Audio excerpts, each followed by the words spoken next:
ang mga kwento ng pag-ibig, kwento ng buhay at kwento ng pag-asa dito sa Barangay Love Stories. Love Stories.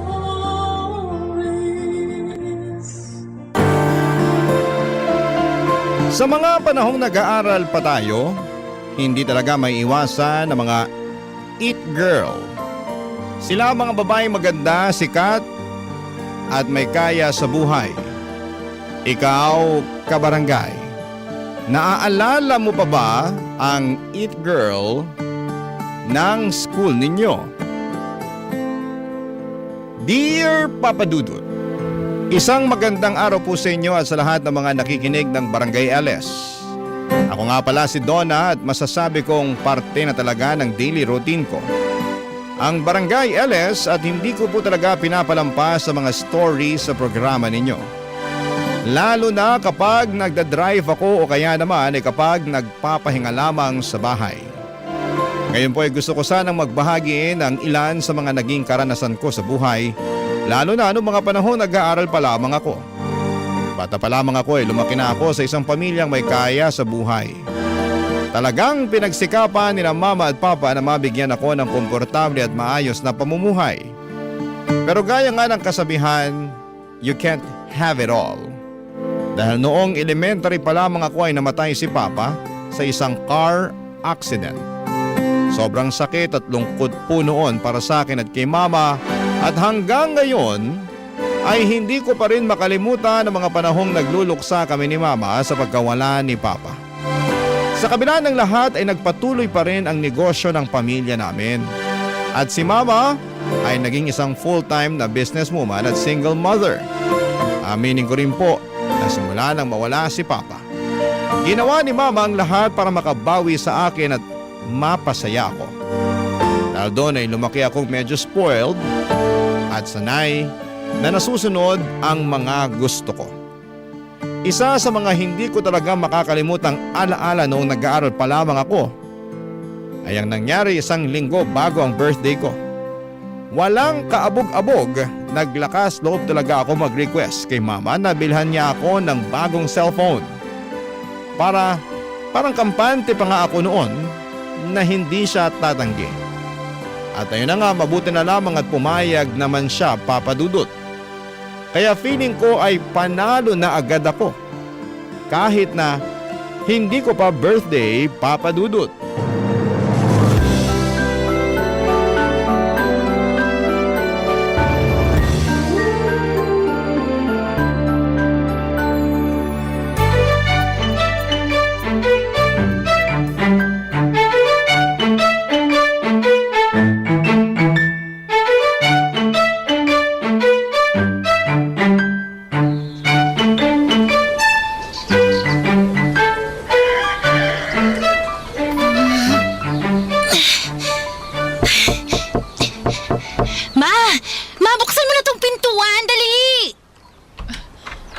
Good morning, anak. Happy birthday.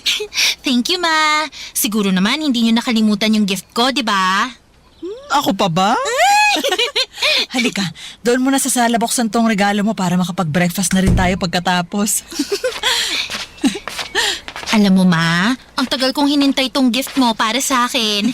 Kating-kati na nga akong palitan tong bulok ko na cellphone eh. Anong bulok? Kakabili ko lang dyan last year, di ba? Yun na nga po, Ma. Last year pa. Ang dami na nagsilabasa na cellphone this year, oh. Kaya tama lang talaga na nag-request ako ng bago sa'yo. Ay, kayo talagang mga kabataan. Lagi kayong nagpapadala sa uso. Naku, Ma, please lang. Huwag niyo akong sermonan na kasi ayokong masira yung mood ko. Excited na ako sa gift ko. Oh, ito na. Ay. Nagustuhan mo ba, anak? Ano ba naman to, Ma? Bakit 16 gig lang yung storage nito? Pero sabi kasi sa akin nung salesman na yan daw yung latest na labas. Oo nga, latest nga to. Pero ang liit ng storage, oh. Dapat yung 64 gig o kahit 32 gig naman lang sana yung binili nyo para sa akin. I'm sorry, anak, ha? Akala ko kasi magugustuhan mo eh. Paano ko naman magugustuhan to? Ang liit-liit ng storage. Kaya nga ako nagpabili ng bago eh para mas marami akong pictures at videos na malalagay. At isa pa, Ma, black yung binili nyo. Di ba sabi ko naman sa inyo, gusto ko yung white? Pasensya ka na talaga, anak. Nakalimutan ko na yung white pala yung gusto mo eh. Kung tutuusin, kasalanan ko rin naman to eh. Teka, anong ibig mong sabihin? Kasalanan ko to kasi dapat hindi na po ako nagtiwala sa inyo. Dapat nung una pa lang, sinamahan ko na kayo sa mall nung bumili kayo. Pero maganda pa rin naman yan, di ba? Latest model pa rin yan. Latest model nga. Pero kulang-kulang yung binili nyo dahil hindi nyo inalam ng maigi. Donna, alam ko nagkamali ako pero hindi mo ako kailangan pagsalitaan ng ganyan. Eh kung inayos nyo lang sana yung pagbili ng cellphone ko, di sana hindi ako magkakaganito ngayon, di ba? Kung ayaw mo dyan sa binili ko para sa'yo, ibigay mo na lang sa akin. Ako na lang ang gagamit para matapos na to. Na nga po. Akin na. Pagtitiisan ko na lang. Halika na, kumain na lang tayo. Sigurado ako nagkakaganyan ka lang kasi nagugutom ka na. Ayoko, wala na akong gana. Bilhan nyo na lang ng pink na case tong cellphone ko. Sige. Gusto mo ba akong samahan sa mall mamaya? Ayoko, dito na lang ako sa bahay. Pero birthday mo ngayon. Wala akong ganang lumabas. Aantayin ko na lang kayo dito sa bahay. At utang na loob, ma. Sana naman hindi na kayo magkamali sa pagpili ng case, ha? Huwag kang mag-alala, anak. Pag nakarating na ako sa mall, may message kita agad at magsisend ako ng mga picture para makapili ka ng gusto mong case. Mabuti naman kung ganon. Inis na inis talaga ako kay mama noong mismong araw ng birthday ko kasi pakiramdam ko ay sobrang simple na nga lang ng mga bilin ko pero hindi pa rin niya nasunod ng maayos. Para sa akin noon ay sobrang nakakainis at parang pointless talaga na binilhan niya ako ng cellphone na maliit ang storage at mali pa ang kulay na napili niya. Malinaw naman sa akin kung gaano kaimportante ang mga features na yon. Buti na lamang at hindi siya nagkamali sa pagpili ng phone case ko, Papa Dudut, na gusto ko. Kaya naman kahit papaano ay nagmukha pa rin maganda at sosyal ang phone ko kahit na mababa lang ang storage nito. Kaya kinabukasan agad akong pumasok sa school dahil hindi na talaga ako makapaghintay na ipagyabang ang bago kong cellphone. Lalo na sa classmate at best friend kong si Ruby, Papa Dudut.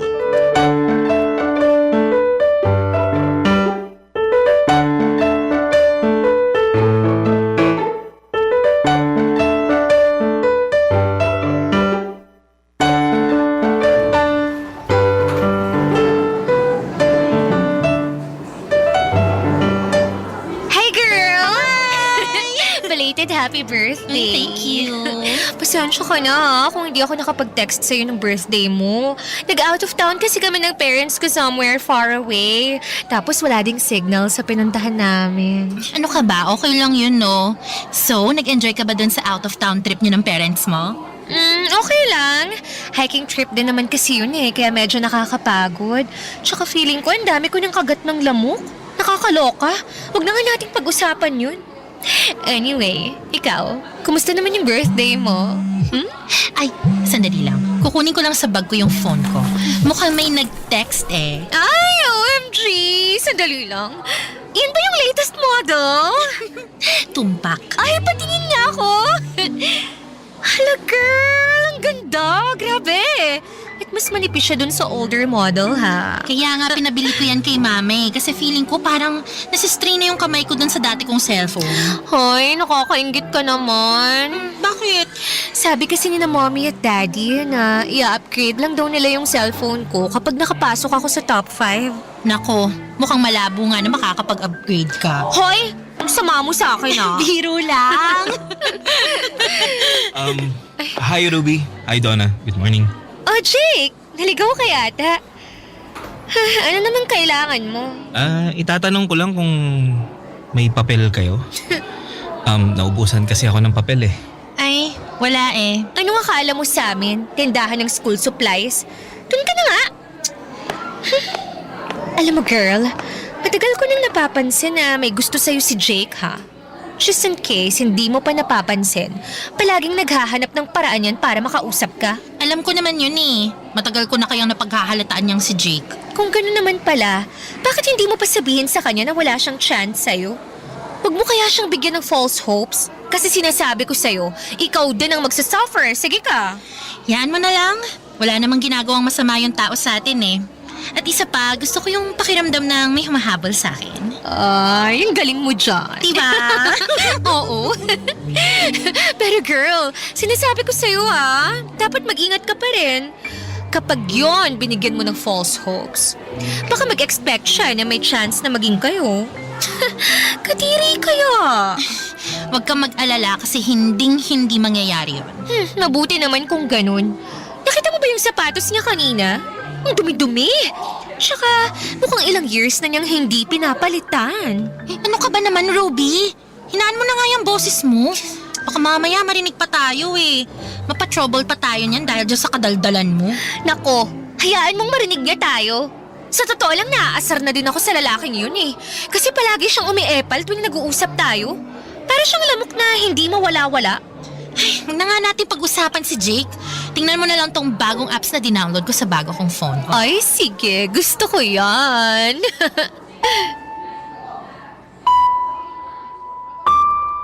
Papa Dudut, matagal na naming nararamdaman ni Ruby na may gusto sa akin ang kaklase naming si Jake. Kasi palagi siyang naghahanap ng paraan para makausap ako kahit na wala naman talaga kaming dapat na pag-usapan. Sa totoo lang ay hindi ko na siya masyadong pinapansin at kadalasan ay deadma lamang ako sa kanya. Kasi halata naman na magkaiba kami ni Jake pagdating sa estado ng buhay at alam kong may hirapan lamang siya makipagsabayan sa akin. Kaya naman tuwing magkasama kami ni Rubin at nilalapitan ako ni Jake, kadalasan ay hinahayaan ko na lamang si Ruby ang makipag-usap sa kanya o minsan pa nga. Siya na mismo ang tumataboy kay Jake para hindi ako maistorbo, Papa Dudut. Barangay Love Stories. Barangay Love Stories.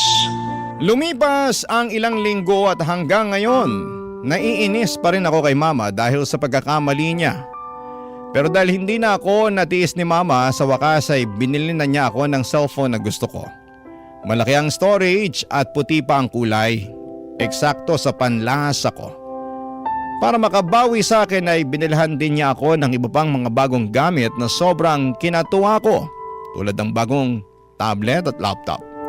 Pero kasabay nito ay pinagsabihan din ako ni Mama na dapat ay marunong na akong magtipid at pahalagahan ang lahat ng gamit ko. Pero syempre, katulad ng karamihan sa mga kabataan ay binaliwala ko ang lahat ng payo niya at nagpatuloy ako sa sarili kong mundo. Simula nung nakuha ko ang mga bago kong gadgets, madalas na akong tumatambay sa mga coffee shop para tapusin ang mga assignment at projects ko gamit ang mga ito. Pakiramdam ko noon ay parabang nasa akin na ang lahat. At sobrang saya ko habang ginagamit ang mga bagong gadgets ko. Feeling ko noon ay cool ako. At halos araw-araw ay excited akong ipakita ang mga ito sa mga kaibigan ko sa school, Papa Dudut.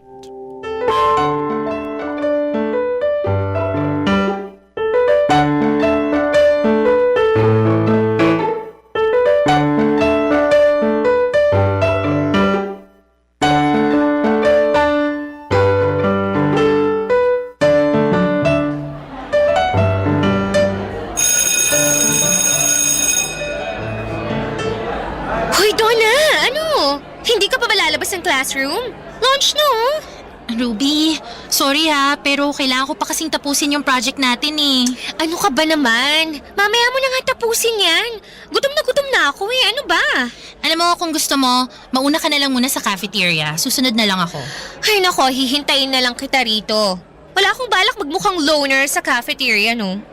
Sige, ikaw bahala. Pero please naman, girl. Bilis-bilisan mo na lang yung paggawa mo ng project natin para makakain na tayo. Ito naman paulit-ulit. Oo na nga.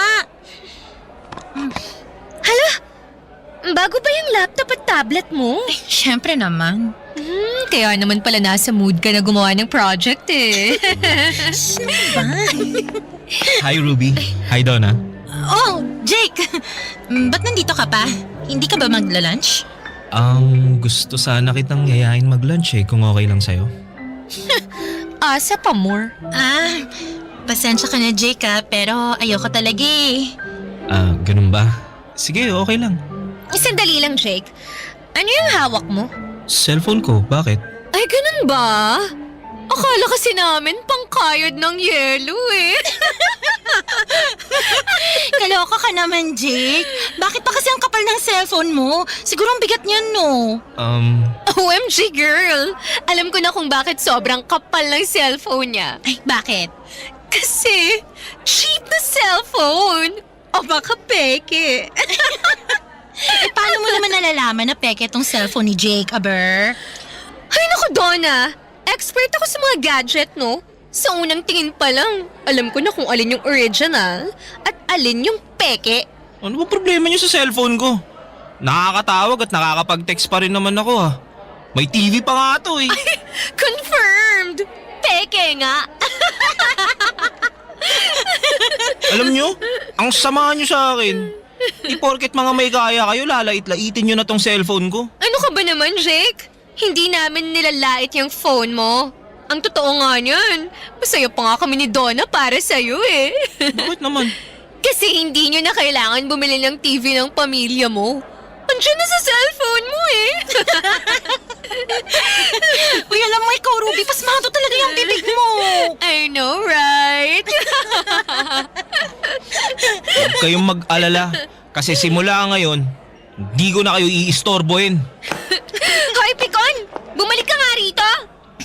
Ikaw kasi, nasar mo kasi ng todo eh. Ayan tuloy, umalis. Ay nako, hayaan mo nga siya. Tapusin mo na lang kasi ang ginagawa mo para makaalis na tayo. Sige na nga, sandali na lang to. Promise. Aaminin ko na kahit papaano ay naaawa ko kay Jake noong araw na yon. Sobrang pasmado kasi ng bibig ni Ruby at hindi na nakaligtas si Jake sa mga pangiinsulto at pang-aasar niya. Pero hindi ko na lamang masyadong pinansin ang nangyari kasi mas malaki ang problema na kinakaharap ko sa bahay. Dumating na kasi sa puntong nalulugi na ang family business namin at habang tumatagal ay mas lalo kong napapansin na nagko-cost cutting na kami sa bahay ni Mama. May limit na sa paggamit ng aircon at nagluluto na lamang si Mama ng lunch ko para makatipid sa baon ko. Nang mga panahong yun ay hindi ko matanggap ang sitwasyon kasi hindi ako sanay sa buhay na kailangang magtipid o mag-budget. Habang tumatagal, mas lalong tumitindi ang tampo ko kay Mama at iniisip ko kung bakit niya hinahayaan na umabot sa puntong nalulugi na ang negosyo namin. Para sa akin ay responsibilidad ni Mama na siguraduhin na komportable ang buhay ko. Kaya sobrang hirap tanggapin na kailangan kong magtipid. Aminin ko rin na may mga panahong tutulala na lamang ako sa klase at hindi makapag-focus dahil palagi kong iniisip ang financial situation namin, Papa Dudut.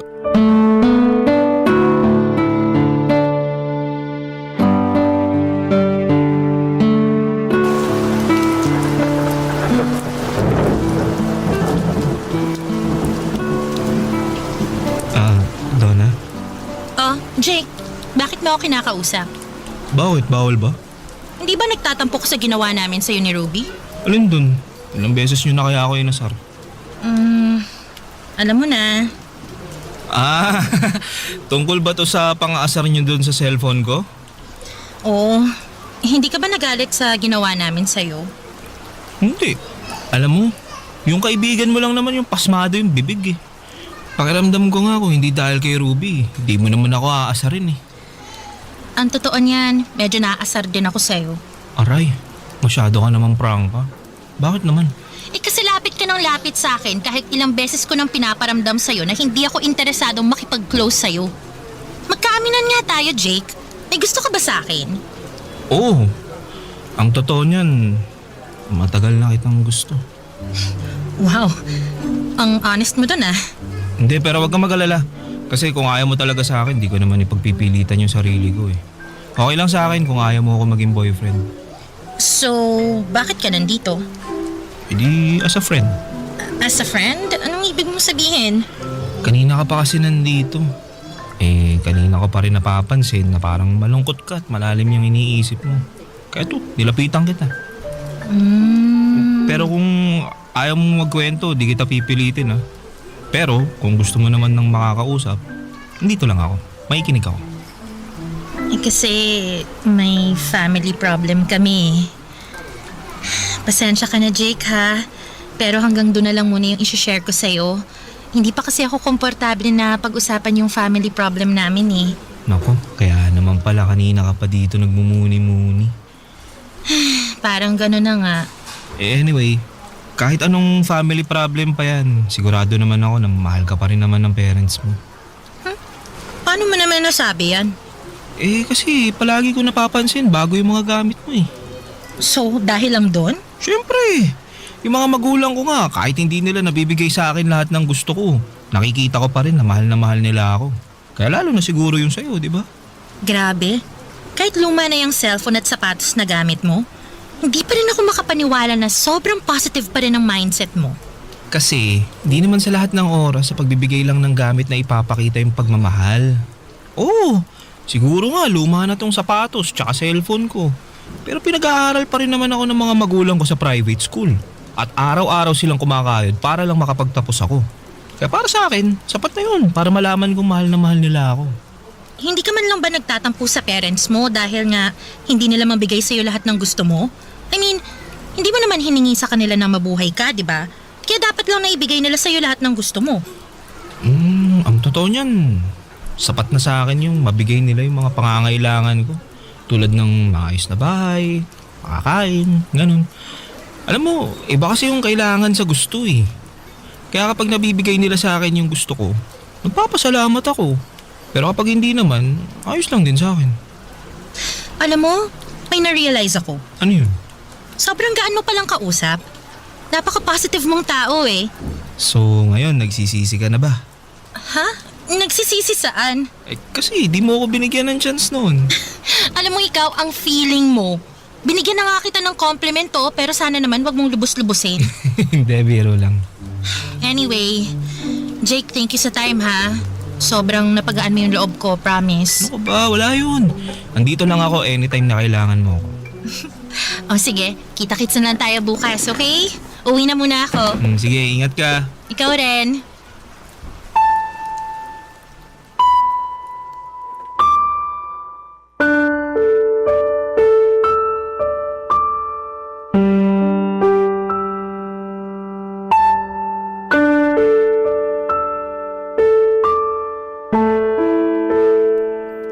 Papadudod sa pag-uusap namin ni Jake noong araw na yon ay doon ko na-realize na kahit na hindi siya kasing swerte ko sa buhay, sobrang thankful pa rin siya sa mga bagay na meron siya at hindi siya nagreklamo kahit minsan.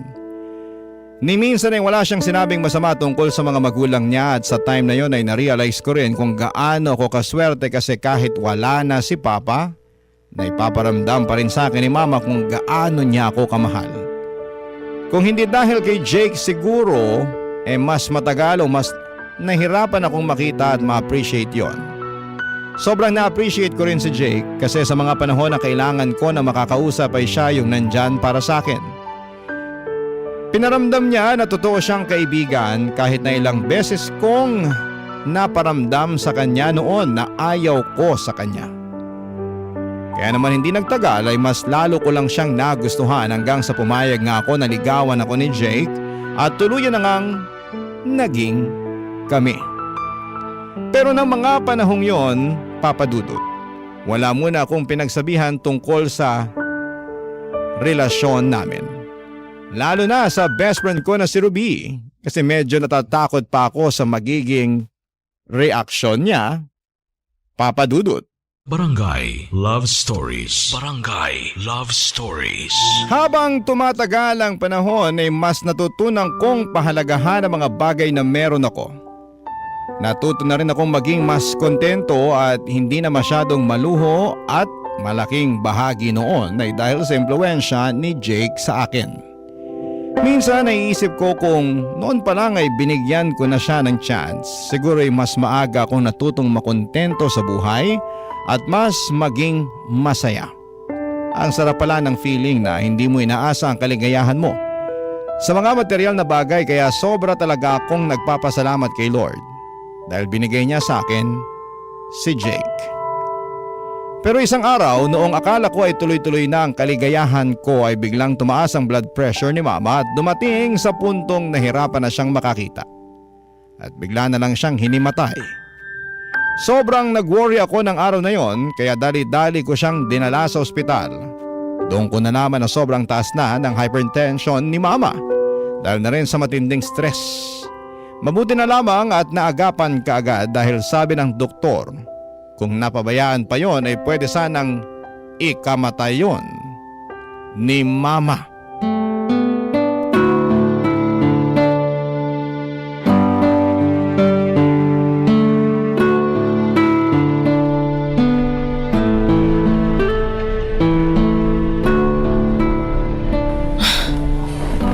Anak, nasan ako? Mabuti naman at gising na kayo. Sobrang nag-aalala ako sa inyo kanina. Bakit? Ano bang nangyari? Nahimatay po kasi kayo. Ang sabi ng doktor, bigla raw tumaas yung hypertension nyo. Naku, pasensya ka na talaga anak ha. Naabala patuloy kita. Ano ka ba naman, Ma? Huwag ka nga magsalita ng ganyan. Ang totoo niyan, mas nagpapasalamat pa nga po ako kasi magkasama tayo sa bahay nung nahimatay kayo. Paano na lang kung wala ako doon, di ba? Pero dapat ako yung nag-aalaga sa'yo, Donna. Hindi yung ganito na ikaw pa yung nag-aalaga sa akin. Hindi mo naman ako obligasyon. Pero ikaw, responsibilidad kita. Siguro nga po, hindi ko obligasyon na alagaan kayo, Ma. Pero yun yung gusto ko eh. Gusto kong gawing responsibilidad ang pag-aalaga ko sa inyo. Kasi mahal na mahal ko kayo at hindi ko kakayanin kung pati kayo mawawala sa akin.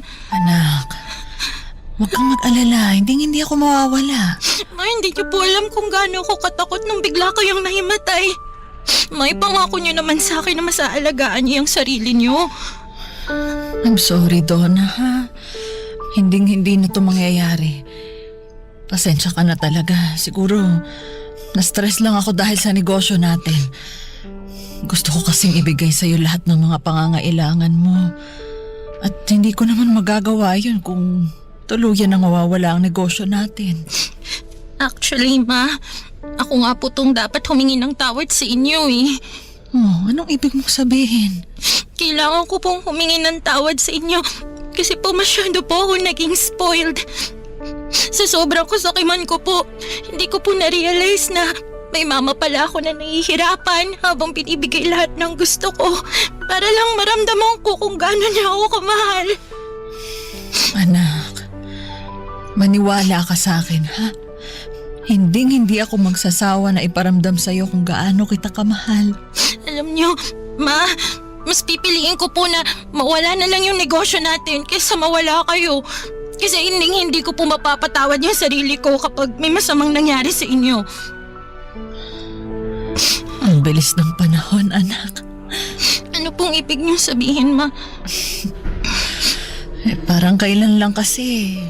Galit na galit ka sa akin. Kasi hindi ko nabili yung cellphone na gusto mo. Tapos ngayon, sobrang mature mo na. May tao lang po kasi na nagpa-realize sa akin kung gaano ko kaswerte sa buhay. Ha? Sino naman yung taong yan? Basta Ma, ipapakilala ko rin po siya sa inyo. Ay, naku, Don. Huwag mong sabihin sa akin na may boyfriend ka na. Parang ganun na nga po. Ma, I'm sorry kung hindi ko po kagad nasabi sa inyo ha. Galit na po ba kayo sa akin? Anak, hindi ako galit sa'yo. Talagang nanghihinayang lang ako kasi. Parang kailan lang, tinuturuan lang kitang maglakad. Tapos ngayon, may boyfriend ka na. Si Mama talaga oh. Papakasenti pa. Mas lalo niyo tuloy pinapalungkot yung atmosphere. Sorry na, anak.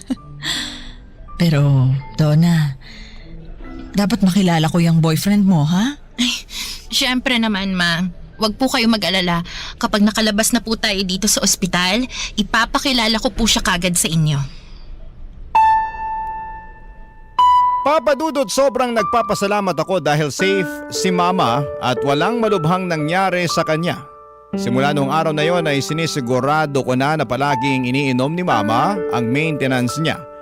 At sinisigurado ko rin na hindi na siya masyadong nagpapaka-stress. Ginagawa ko talaga ang lahat para hindi bigyan si Mama ng sakit ng ulo at mukhang nagagawa ko naman yon.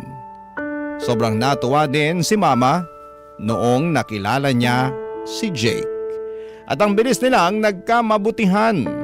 Aaminin ko rin na sa puntong ito ng buhay ko, pakiramdam ko ay para ako nabunutan ng napakalaking tinik.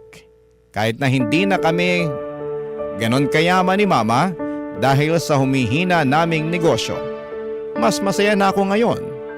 At mas na-realize ko kung ano talaga ang mahalaga sa buhay, yung mapalibutan ka ng mga tao na mabuti, totoo at tunay na nagmamalasakit sa iyo.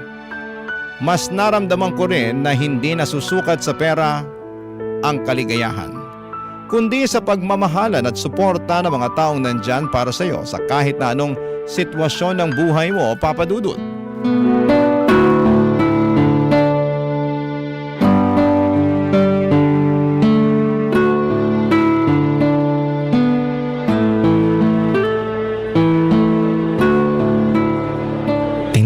Na binili ko para sa mama mo.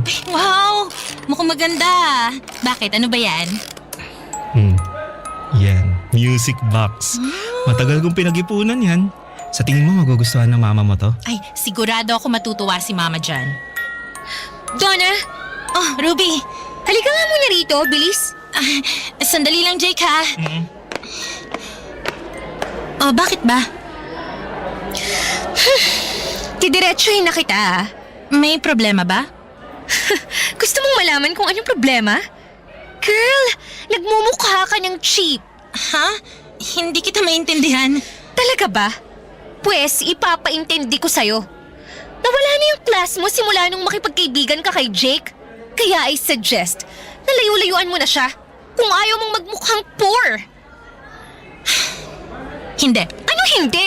Hindi ko lalayuan si Jake kasi wala namang ginagawang masama yung tao sa akin. Kung tutusin nga, siya pa yung dahilan kung bakit masaya ako ngayon. Masaya?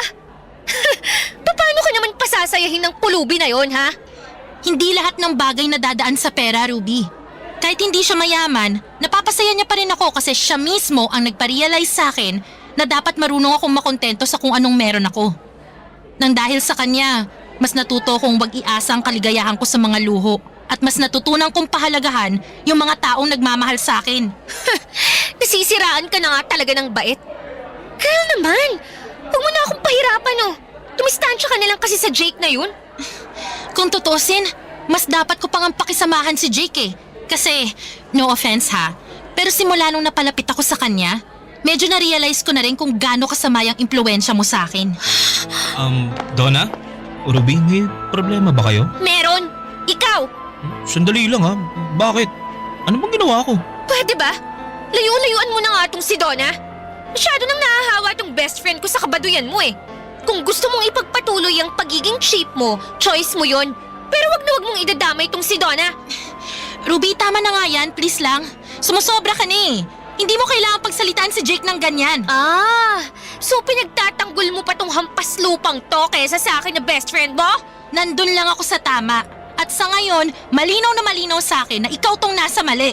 Kaya nakikiusap ako sa'yo, Ruby ha. Tigilan mo na lang si Jake. Oh Ruby, narinig mo yung best friend mo ha. Tigilan mo na raw ako. Kaya sana naman magpakabait ka na. Makaalis na nga lang at baka mahawaan pa ako ng kakornihan niyo. Naku, hayaan mo na si Ruby. As usual, nag-iinarte lang. Wala naman ng bago dun. Mismo. Ano, gutom ka na ba? Medyo.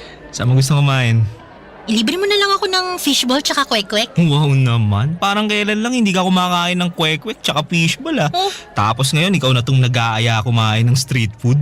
Alam mo ikaw, ang dami mong sinasabi. Ano, ililibre mo ba ako o hindi? Oh, tara na.